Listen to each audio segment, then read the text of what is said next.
My name is Cheryl McClure. I'm the office manager at BlueArc Metal Specialities in Claremore, Oklahoma. I'm Matt McClure, and I'm the shop manager of BlueArc Metal Specialities in Claremore, Oklahoma. I grew up in Tulsa. I did as well. That's where we met, actually.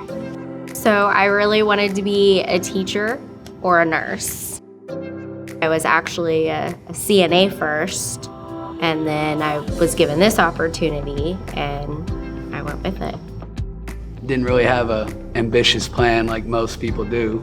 I was dating the welder's daughter, and he wanted to make sure I had the right career, or the best shot anyways, of supporting her. So I started out as a maintenance laborer, and here I am now.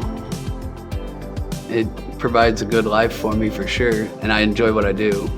Well, she's a great example that you don't have to go to college in order to pursue a career. Here he is, a manager of a company. It was all on the job training, and I'm still learning every day because I've never done anything like this before.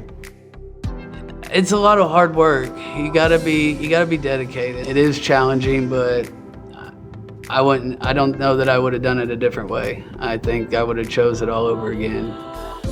The money and the opportunities, it's all there. It's easy to get in manufacturing if you want it. I know BlueArc was probably the best thing that could have happened to me at the time it did. I finally caught my break, if you will. You don't have to grow up and be a doctor or a lawyer. You know, we build buildings for doctors and lawyers. Mm-hmm. We give them a place to work. So we're just as important as the next guy. That's the career path that you want. You should go get it because it's paid off.